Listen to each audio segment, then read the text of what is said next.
اور دیگر بھی لائے ہیں امام رازی کی اس وصیت کو. آپ کے سامنے بیان کرتا ہوں کہ انہوں نے وصیت میں کیا فرمایا، طرق کلامیہ اور فلسفیانہ بحثوں کے بارے میں کیا کہا، اور قرآن و حدیث کی اہمیت کے بارے میں کیا کہا. یعنی کسی بھی مسئلے میں قرآن و حدیث کی صریح نص ہونے کے باوجود ہم اس کی اس طرح اس میں الجھنیں پیدا کرتے ہیں جس سے عام شخص جو ہے پریشان ہو جاتا ہے، پوری زندگی اس کو کبھی اطمینان ہوتا ہی نہیں. یہی وجہ ہے کہ وہ ایک عام شخص کئی علماء سے اور اہل علم سے ایک ہی مسئلے کے بارے میں استفسار کر رہا ہوتا ہے. تو یہ وجہ ہے. پھر ہم اس کو یہ بہانہ بناتے ہیں کہ یہ دیکھیں اتنی مشکل بحثیں ہیں تو آپ قرآن و حدیث کو کیسے سمجھ پاؤ گے. ہم نے لوگوں کو قرآن و حدیث پڑھنے سے بھی دور کر دیا ہے. امام راضی کے یہ جو الفاظ ہیں میں امام سبکی کی طبقات الشافعیت الکبریٰ سے نقل کر رہا ہوں. امام ذہبی بھی انہی الفاظ کے ساتھ لائے ہیں. کچھ الفاظ کا فرق ہے، قریب جوہری فرق نہیں ہے. میں پہلے کوشش کرتا ہوں کہ اس کی پوری عربی پڑھ دوں. اب امام راضی کی وصیت شروع ہو رہی ہے. یہ سند بھی لائے ہیں، امام سبکی کے ہاں بھی سند ہے اور امام ذہبی کے ہاں بھی سند ہے. آپ فرماتے ہیں یقول العبد الراجی رحمت ربه الوافق بکرم مولاه محمد بن عمر بن الحسن الرازی وهو اول عهده بالآخرة وآخر عهده بالدنيا وهو الوقت الذي يلين فيه كل قاس ويتوجه إلى مولاه كل آبق. احمد اللہ بالمحامد التي ذكرها اعظم ملائكته في اشرف اوقات معرجهم ونطق بها اعظم انبيائه في اكمل اوقات شهاداتهم واحمده بالمحامد التي يستحقها عرفتها او لم اعرفها لانه لا مناسبة للتراب مع رب الارباب وصلواته على ملائكة المقربين والانبياء والمرسلين وجميع عباد الله الصالحين. آگے فرماتے ہیں اعلموا اخلائی فی الدین و اخوانی فی طلب الیقین ان الناس یقولون ان الانسان اذا مات انقطع عمله وتعلقه عن الخلق وهذا مخصوص من وجهين. الاول انه ان بقي عمل صالح صار ذلك سببا للدعاء والدعاء له عند الله تعالى اثر. الثاني ما يتعلق بالاولاد واداء الجنايات. اما الاول فاعلموا اني كنت رجلا محبا للعلم فكنت اكتب من كل شيء شيئا لاقف على كميته وكيفيته سواء كان حقا او باطلا الا ان الذي نطق به في الكتب المعتبره ان العالم المخصوص تحت تدبير مدبره المنزه مماثلة المتحيزات موصوف بكمال القدرة والعلم والرحمة. ولقد اختبرت الطرق الكلامية والمناهج الفلسفية فما رأيت فيها فائدة تساوى الفائدة التي وجدتها في القرآن لأنه يسعى في تسليم العظمة والجلال لله ويمنع عن التعمق في إيراد المعارضات والمناقضات وما ذاك إلا للعلم بأن العقول البشرية تتلاشى في تلك المضايق العميقة والمناهج الخفية. فلهذا أقول كل ما ثبت بالدلائل الظاهرة من وجوب وجوده ووحدته وبراءته عن الشركاء كما في القدم والأزلية والتدبير والفعالية فذلك هو الذي أقول به وألقى الله به. وأما ما ينتهي الأمر فيه للدقة والغموض وكل ما ورد في القرآن والصحاح المتعين للمعنى الواحد فهو كما قال والذي لم يكن كذلك أقول يا إله العالمين إني أرى الخلق مطبقين على أنك أكرم الأكرمين وأرحم الراحمين. فكل ما مده قلمي وخطر ببالي فأستشهد وأقول إن علمت مني أني أردت به تحقيق باطل أو إبطال حق ففعل بي ما أنا أهله. وإن علمت مني أني ما سعيت إلا في تقديس اعتقدت أنه الحق وتصورت أنه الصدق فلتكن رحمتك مع قصدي لا مع حاصلي فذلك جهد المقل وأنت أكرم من أن تضايق الضعيف الواقع في الذلة. فاغثني وارحمني واستر ذلتي وامحو حوبتي يا من لا يزيد ملكه بعرفان العارفين ولا ينقص ملكه بخطأ المجرمين. وأقول ديني متابعة الرسول محمد صلى الله عليه وسلم وكتاب القرآن العظيم وتعويلي في طلب الدين عليها. اللهم يا سامع الأصوات ويا مجيب الدعوات ويا مقيل العثرات أنا كنت حسن الظن بك عظيم الرجاء في رحمتك وأنت قلت أنا عند ظن عبدي بي وأنت قلت أمن يجيب المضطر إذا دعاه فهب أني ما جئت بشيء فأنت الغني الكريم فلا تخيب رجائي ولا ترد دعائي واجعلني آمنا من عذابك قبل الموت وبعد الموت وعند الموت وسهل علي سكرات الموت فإنك أرحم الراحمين.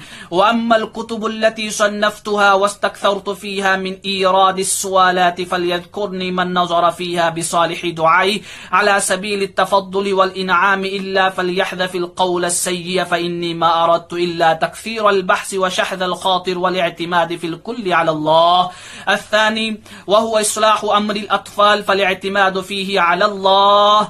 پھر آگے وصیت کے آخر میں لکھتے ہیں وَأَمَرْتُ تَلَامِذَتِي وَمَن لِّي عَلَيْهِ حَقٌّ إِذَا نَمُتُّ يُبَالِغُونَ فِي إِخْفَاءِ مَوْتِي وَيَدْفَنُونِنِي عَلَى شَرْطِ الشَّرْعِ فَإِذَا دَفَنُونِي قَرَأُوا عَلَيَّ مَا قَدَرُوا عَلَيْهِ مِنَ الْقُرْآنِ ثُمَّ يَقُولُونَ يَا كَرِيمُ جَاءَكَ الْفَقِيرُ الْمُحْتَاجُ فَأَحْسِنْ إِلَيْهِ. یہ آخر الوصیہ ہے، یہ امام سبکی کا آخری کلام ہے. اس وصیت میں 6 پوائنٹ غور کرنے والے ہیں.